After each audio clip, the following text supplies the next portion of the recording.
दंडवत प्रणाम. सुगरणीचा खोपा या चॅनलमध्ये तुमची मावशी तुमचं सगळ्यांचं स्वागत करते.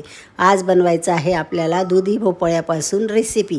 आमच्याकडे याला दुधी भोपळा किंवा दुधी असं म्हणता. हा दुधी घेतला आहे, अर्धा किलोपेक्षाही जास्त आहे.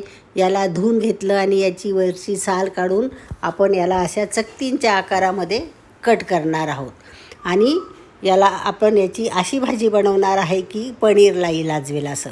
आणि तुम्ही भाजी ऑफिसला न्या, शेतात न्या, घरी करून खा, अशी सुंदर अशी भाजी होते बरं का याची. तर आपण त्याच्या चकत्या करून घेतल्या आणि ह्या चकत्या ह्या भांड्यामध्ये आपल्याला घालून घ्यायच्या आहेत. आणि याच्यामध्ये आपलं घरचं रोज वापरायचं साहित्य आपल्याला इथे टाकून घ्यायचं आहे, घालून घ्यायचं आहे. त्याच्यासाठी मी इथे हळद घातली आहे, लाल मिरची पावडर घातली आहे.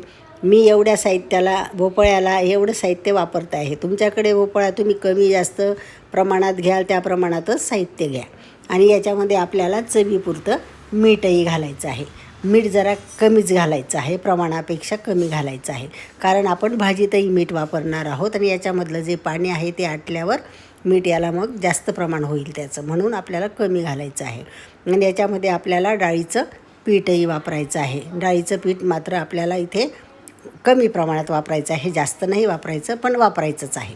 आणि हे सगळं काही साहित्य या चकतींना पूर्णपणे प्रत्येक चकतीला लागलं पाहिजे असं याला हलवून किंवा हाताने सगळ्या चकतींना लावून घ्यायचं आहे. आणि ते लागून जातं सहजासहजी. त्याला पाणी सुटतं ना, पाण्याचं प्रमाण याच्यात भरपूर असतं, तुम्हाला माहिती आहे. मग पाणी सुटल्यावर ते आपोआपच सगळं साहित्य त्याला लागतं आहे. आणि आपण इथं तवा ठेवला आहे, तव्यामध्ये तेल घातलं आहे. आणि आपल्याला तेल कमी प्रमाणातच घालायचं आहे, सगळीकडे लावून घ्यायचं आहे हे तेल. आणि याच्यावर आपल्याला एक एक करून अशा सगळ्या काही चकत्या मांडून द्यायच्या आहेत. आणि ह्या चकत्या आपल्याला मांडल्यावर यांना एक बाजू झाली की दुसऱ्या बाजूने असे भाजून घ्यायचे आहेत. आपल्याला ह्या कितपत भाजायच्या आहेत, आपल्याला फक्त 25 किंवा 30% बाकीच्या आपल्याला भाजीमध्ये घातल्यावर आपोआप शिजून जातील. आपल्याला इथे कट करायचं साहित्य घ्यायचं आहे भाजीसाठी. त्याच्यासाठी आपण 4 टोमॅटो घेतले आहेत, 2 कांदे घेतले आहेत, हिरव्या मिरच्या घेतल्या आहेत आणि लसूणही घेतलं आहे. आणि आपल्याला हे टोमॅटो आपण स्वच्छ धुवून घेतले, कोरडे केले आहेत. आणि हे टोमॅटो आपल्याला कट करून मिक्सरच्या भांड्यामध्ये घालून आणि याची प्युरी करायची आहे आपल्याला बारीक अशी. आणि त्याच्यामध्ये आपल्याला हिरव्या मिरच्या, लसूण हे साहित्य पण घालून प्युरी करून घ्यायची आहे. कांदे आपण नंतर कट करून घेणार आहोत. ही भाजी अगदी करायला सोपी आणि लगेचच होणारी आहे. हिला काही जास्त वेळही लागत नाही आणि जास्त साहित्य लागत नाही. आणि करायला तर अगदी घाईघाईमध्ये सुद्धा आपण करू शकतो. आणि आता हे इकडनं भाजून गेलेल्या आहेत आपल्या ह्या चकत्या. आपण फक्त यांना परतून घ्यायचं आहे. आपल्या दोघंकडनंच भाजायच्या आहेत, एकदा इकडनं आणि एकदा तिकडनं. अशा छान होता. आणि मग आपल्याला ह्या नंतर आपल्याला भाजीत टाकायच्या आहेत. आपण इथे बारीक असा जे 2 कांदे होते ना, तो कांदा कट करून घेणार आहोत आणि बारीक करायचा आहे मात्र. आणि ह्या चकत्या बघा किती सुंदर कलर आला आहे, तुम्ही बघितलं का? इतका सुंदर कलर येतो ह्या चकतींना. आणि ह्या चकत्या आपण अशाच खाल्ल्या कोऱ्या, नुसत्या भाजून, तरी छान लागतात. मग मी तुम्हाला म्हणून सांगितलं की तुम्ही इथे कमी मीठ वापरा. आपल्याला अशा जरी खायच्या असतील ना, अगदी छान लागतं खायला. पण ते मग पाणी कमी झाल्यावर ते आपल्याला जास्तचं मीठ लागेल ना त्याच्यामध्ये, म्हणून कमी मीठ घाला असं सांगते तुम्हाला मी. आणि तुम्हाला माहिती आहे भोपळा आपल्याला शरीरासाठी किती उपयुक्त आहे. डायबिटीस असो, BP असो, वजन कमी करणं असो, कुठल्याही गोष्टींना आपण भोपळ्याचा ज्यूस पिला, भाजी खाल्ली तर आपला आपोआपच निरोगी राहू शकतो मनुष्य, किंवा कंट्रोलमध्ये आपली डायबिटीज BP पण राहू शकते भोपळ्यापासून. आता मी ते कढई ठेवली, कढईमध्ये तेल घातलं आणि मी मसाले घालून घेतले आहेत. तमालपत्र, मिरे, लवंग, आपले वेलदोडे, हे सगळं साहित्य घातलं आहे. जिरंही घातलं आहे, जिरं, मोहरी. आणि याच्यामध्ये आता आपल्याला हे कांदे फ्राय करून घ्यायचे आहेत. कांदे आपल्याला इथे बारीक कांदा कापला आहे, आपल्याला चांगलाच फ्राय करायचा आहे तेल सुटेपर्यंत. आणि आता आपण तेल तुम्हाला पाहिजे तेवढं घाला, कमी जास्त प्रमाणामध्ये.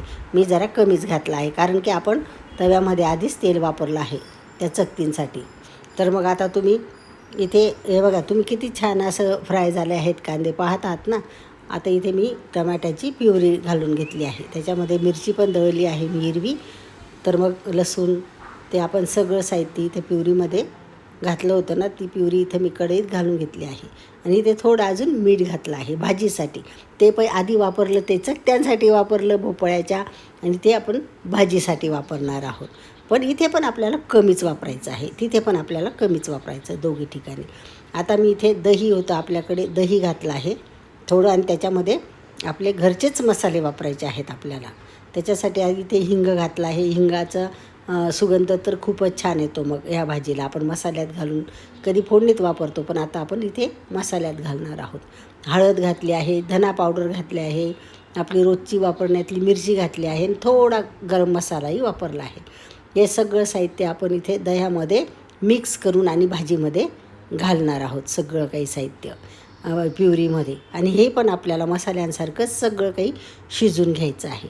आणि हे शिजल्यावर आपल्याला इथे गरम पाणी घालायचं आहे, म्हणून एका बाजूला मी पाणीसुद्धा गरम करायला गॅसवर ठेवून दिलेलं आहे.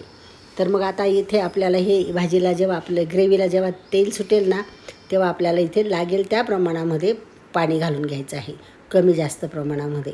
कमी पाणी घातलं तरी इथे चांगलंच आहे, पण मग जरा व्यवस्थितच, मग नंतर अजून भाजीत आटेल ना ते पाणी, म्हणून मी जरा बरंच घातलं आहे. आणि या चकत्या आता आपल्याला ह्या भाजीला उकळी आल्यावर इथे घालायच्या आहेत आणि छान अशी शिजून घ्यायची आहेत. आता आपल्याला ते हिरवी गार अशी कोथिंबीर घातली आहे आणि कसुरी मेथी पण घातली, आणि अशी भाजी झाली आहे आपली. चला आपण वाढून घेऊ आणि जेवायला घेऊ. चला तुम्ही पण या जेवायला. तुम्हाला आजची रेसिपी आवडली असेल तर लाईक करा, शेअर करा, आणि सबस्क्राईब तर नक्की आठवणीने करा. बाय, काळजी घ्या.